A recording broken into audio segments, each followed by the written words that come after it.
사사기라는 제목으로 말씀을 나누려고 합니다.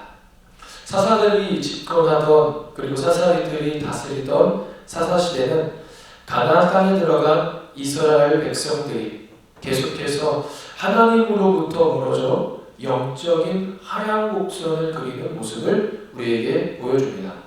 그렇다면 그들이 어떻게 하다가 이렇게 영적인 하향 곡선을 그리게 된 것일까요?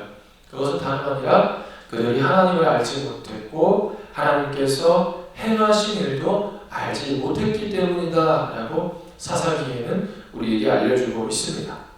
하나님을 알지 못했다. 이 말은 다른 말로 이야기하면 하나님의 말씀을 알지 못했다 라고 이렇게 표현할 수 있습니다. 하나님의 말씀을 깨닫지 못하고 하나님의 말씀을 통해 하나님을 만나지 못하고 더 나아가서 하나님을 가까이 하지 않았던 세대는 결국 하나님을 떠나게 되고 그로 말미암아 영적인 하향 곡선을 그리게 됩니다. 그렇게 하나님을 떠날 때마다 그들이 나라를 빼앗기고 고통과 아픔 속에 있을 때 하나님은 항상 그들을 사사들을 세워주셔서 구원해 주시고 다시 그들이 하나님을 믿고 따를 수 있도록 도와주십니다.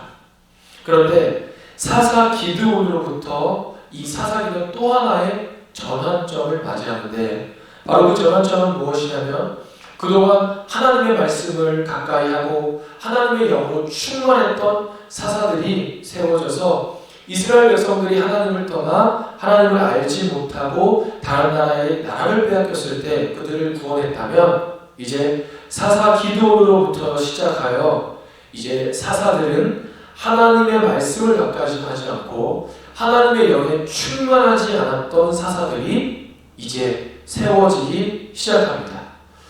하나님을 알지 못했던 사람이 리더가 되고 하나님의 말씀을 깨닫지 못했던 사람들이 리더가 되었을 때 이스라엘 백성들은 영적인 하향 곡선이 아주 급격하게 그려지는 것을 우리가 사사기 말씀을 통해서 알 수가 있습니다.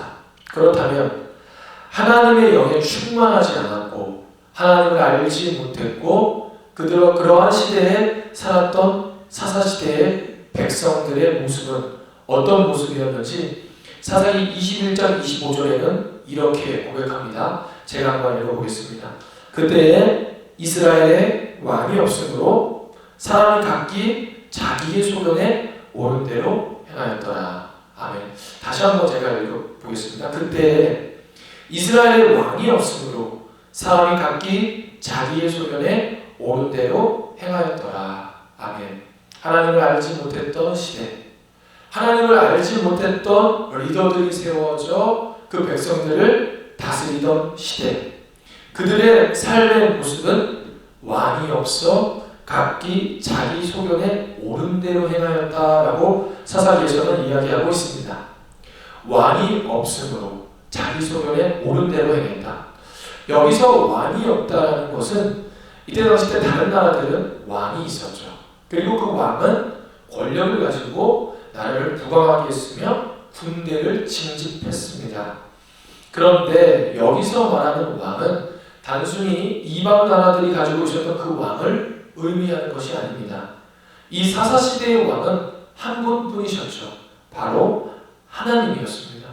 그리고 그 하나님의 통치를 받는 신정 정치를 받았던 시대가 바로 이 사사기 시대이시죠.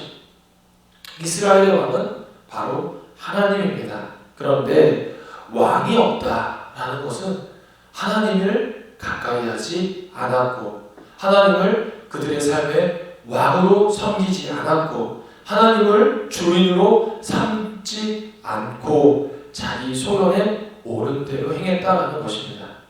여기서 자기 소견에 옳은 대로 행했다라는 것은 다른 말로 쉽게 말하면 자기 마음대로 자기가 원하는 대로 자기가 뜻대로 행했다라는 말입니다.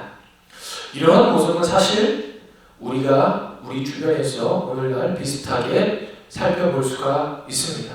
하나님을 떠나 하나님을 믿지 않고 예수 그리스도를 믿지 않고 자기의 삶의 주인이 자신이다 라고 이야기하면서 사회 많은 사람들은 자기가 마음대로 원하는 대로 뜻대로 자신의 목적을 이루기 위해 수단과 방법을 가리지 않고 살아가는 것을 우리 주변에서 쉽게 찾아볼 수가 있습니다.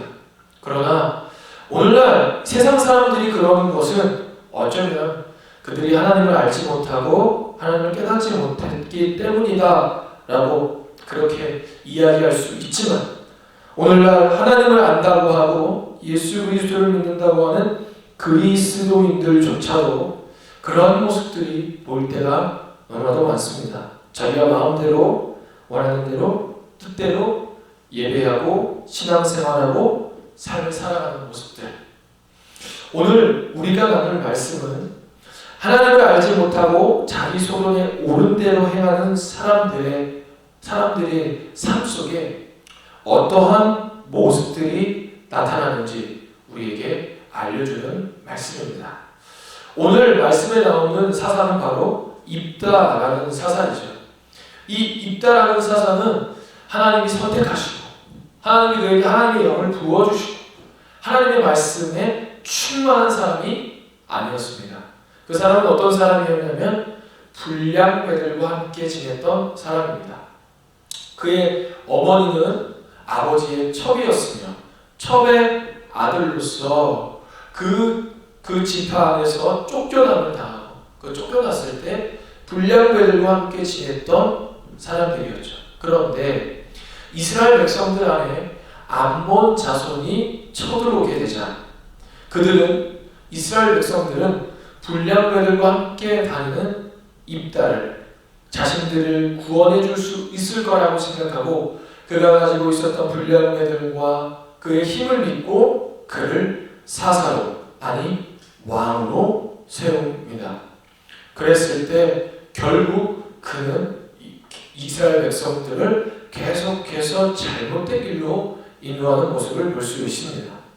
사사 입다의 가장 대표적인 말씀이 바로 무엇이냐면 그 사사 입다가 암몬과의 전쟁에서 하나님께 이런 고백을 합니다.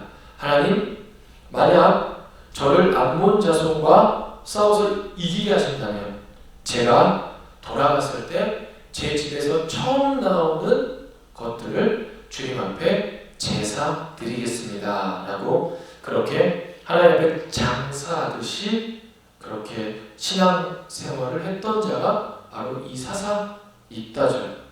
그래서 그는 어떻게 되었냐면 그가 승리해서 돌아갔을 때 자신의 집에서 무남 동료였던 그 딸이 나와서 하나님이 일하심을 기뻐하고 찬양하며 자신의 아버지를 맞이했습니다. 그래서 결국 그는 하나뿐인 자녀를 불살라 하나님 앞에 제사로 바치죠. 이 모습 안에 아주 중요한 모습들이 남겨져 있습니다. 사실 그때 당시 때 자녀를 불살라서 제사 드리는 방식은 바로 이방 나라들, 이방 신들의 종교적 열광주의에서 나오던 제사 방식이었습니다. 그러니까 자신들이 섬기던 신에게 정성을 다하기 위해 자신이 가지고 있던 자녀들을 불살라서 제사 드리는 그러한 형태의 제사 방식이 이방 나라들의 제사 방식이었던 것이죠.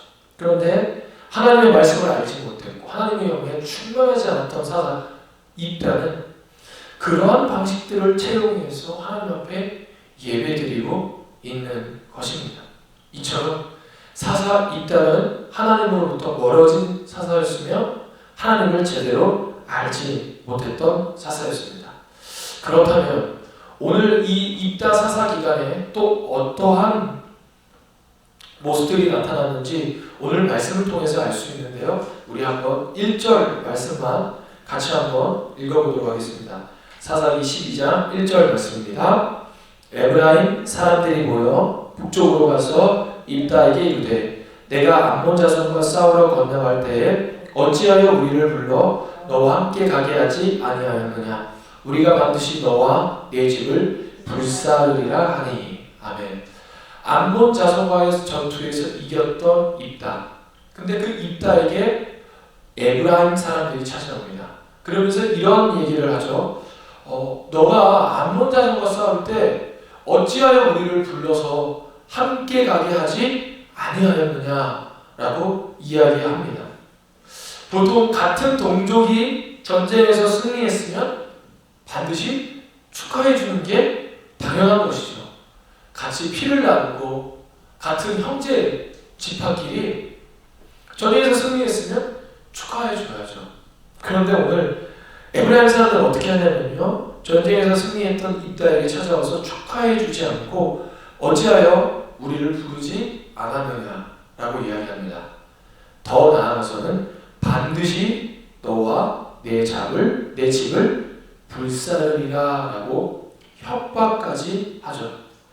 그렇다면 에브라임 지파 사람들이 왜 그러한 행동을 했을까요? 그건 다가 아니라 승리에 대한 영광과 이익 때문이었을 것입니다. 그 승리에 대한 영광과 이익을 형제 지파 그리고 사사 입다가 다 갖는 것을 원하지 않았던 것이고 시기했던 것입니다. 그런데 이 에브라임이 이러한 모습은 에브라임 지파 사람들은 이때뿐만 아니라 사사기 시대에 이전에도 그랬던 적이 있습니다. 우리 한번 그 구절을 한번 찾아보기 원하는데요. 우리 오늘 말씀을 좀 체크하시고 8장으로 한번 가보겠습니다. 8장 1절에서 3절 말씀입니다. 8장 1절에서 3절 말씀입니다. 사사기 8장 1절에서 3절까지 말씀을 우리 다 같이 한 목소리로 합독하겠습니다. 에브라임 사람들이 기드온에게 이르되 내가 미디안과 싸우러 갈 때에 우리를 부르지 아니하였으니 우리를 이같이 대접함은 어찌 되느냐 하고 그와 크게 다투는지라. 기드온이 그들에게 이르되 내가 이제 행한 일이 너희가 한 것에 비교되겠느냐. 에브라임의 끝물 포도가 아비에셀의 만물 포도보다 낫지 아니하냐. 하나님이 미디안의 방백 오렙과 스엡을 너희 손에 넘겨주셨으니 내가 한 일이 어찌 능히 너희가 한 것에 비교되겠느냐 하니라. 기드온이 이 말을 하매 그때 그들의 노여움이 풀리니라. 아멘. 기드온이 300용사를 데리고 하나님의 은혜로 미디안 족속 3만 명을 무찌르게 됩니다. 그런데 그렇게 무찌르지 에브라임 사람들이 오늘 입다에게처럼 기드온에게 찾아갑니다.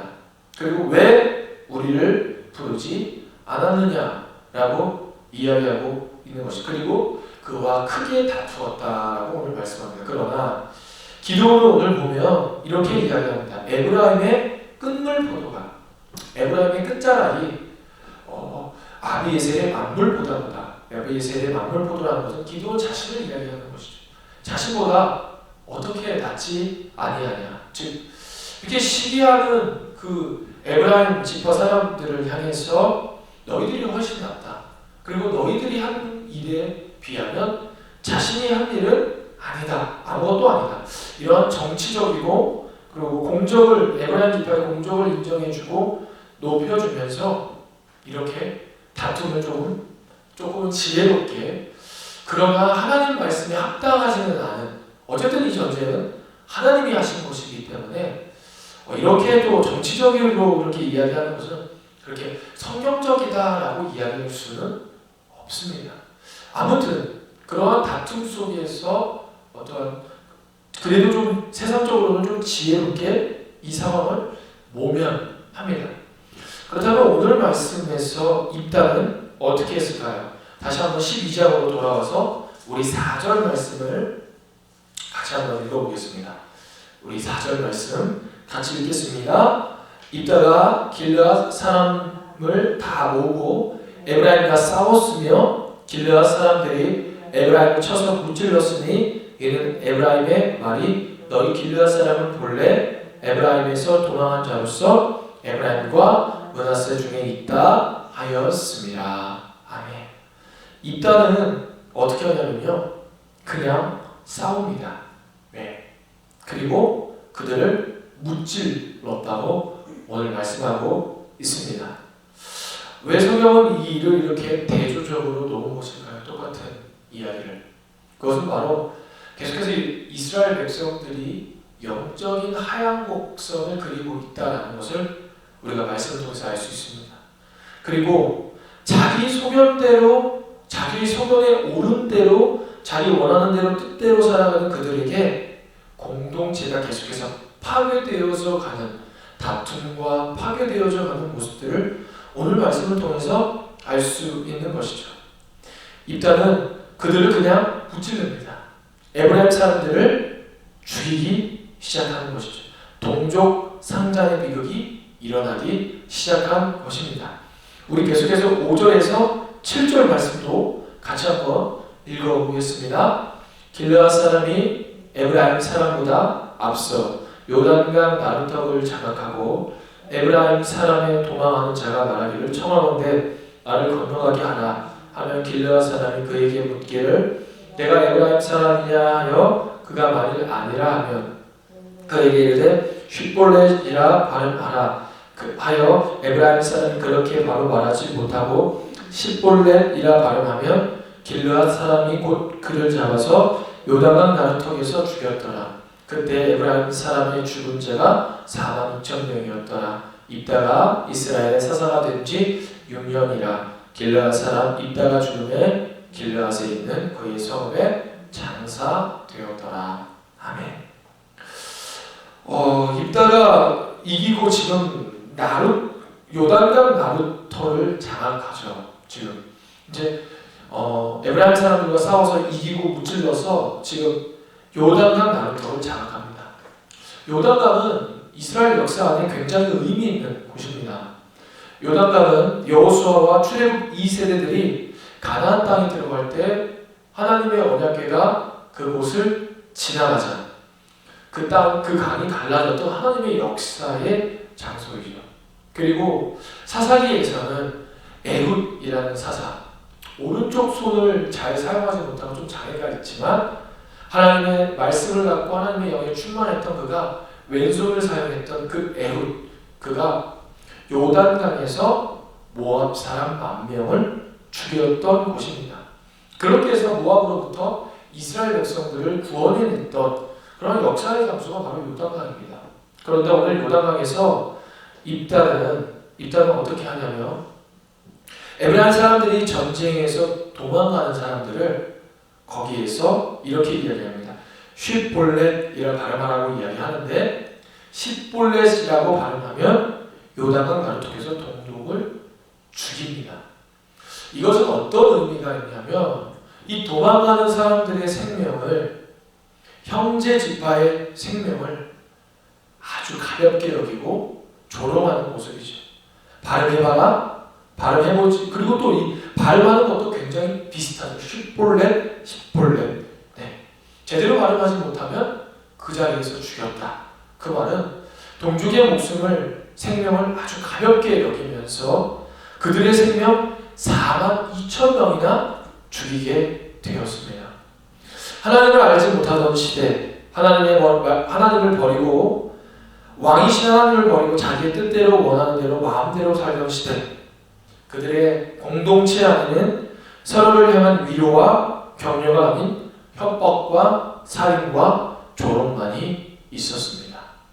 이것이 바로 하나님을 떠난 시대의 모습인 것이죠. 이러한 모습은요, 창세기에서 나옵니다. 우리 한번 창세기 2장 22절과 23절 말씀을 한번 찾아보도록 하겠습니다. 창세기 22장 22절에서 23절. 네. 우리 같이 한번 읽어보겠습니다. 같이 읽겠습니다. 여호와 하나님이 아담에게서 취하신 그 갈빗대로 여자를 만드시고 그를 아담에게로 이끌어 오시니 아담이 이르되 이는 내 뼈 중에 뼈요 살 중에 살이라. 이것을 남자에게서 취하였은즉 여자라 부르리라 하니라. 아멘. 이때는 아직 죄가 들어오기 전입니다. 하나님과 멀어지기 전입니다. 아담과 하와가 선악과를 따먹기 전입니다. 하나님이 이 땅을 창조하시고 6일 동안 이 땅을 온전히 완전히 창조하시고 나서 아담을 봤을 때 혼자 있는 것이 좋지 않아 그의 갈빗대를 취하여 여자를 만들어 주시죠. 그 여자를 향해서 아담은 이렇게 고백합니다. 내 뼈 중에 뼈요 살 중에 살이라. 그 하나님이 만들어주신 여자를 보면서 감탄의 언어를 자아내는 것이죠. 그런데 그들이 하나님이 먹지 말라고 한 동산 중앙의 선악과를 따먹고 나서 그들의 언어는 어떻게 변하였을까요? 11절과 12절 말씀입니다. 같이 읽겠습니다. 이르시되 누가 너의 벗음을 내게 알렸느냐? 내가 내게 먹지 말라 명한 그 나무 열매를 내가 먹었느냐? 아담이 이르되 하나님이 주셔서 나와 함께 있게 하신 여자 그가 그 나무 열매를 내게 주므로 내가 먹었나이다. 아멘. 아담이 죄를 짓고 나자 이렇게 하나님께 이야기합니다. 하나님이 주셔서 나와 함께한 그 여자 때문에 내가 먹었습니다. 이 내 뼈 중에 뼈요 살 중에 살이다 라고 했던 그 감탄의 언어가 고발의 언어로 바뀐 것이죠. 그 여자를 만들어주신 하나님을 향해서도 고발하고 그 사랑했던 여자를 향해서도 고발하는 모습이 오늘 말씀을 통해 알 수 있습니다.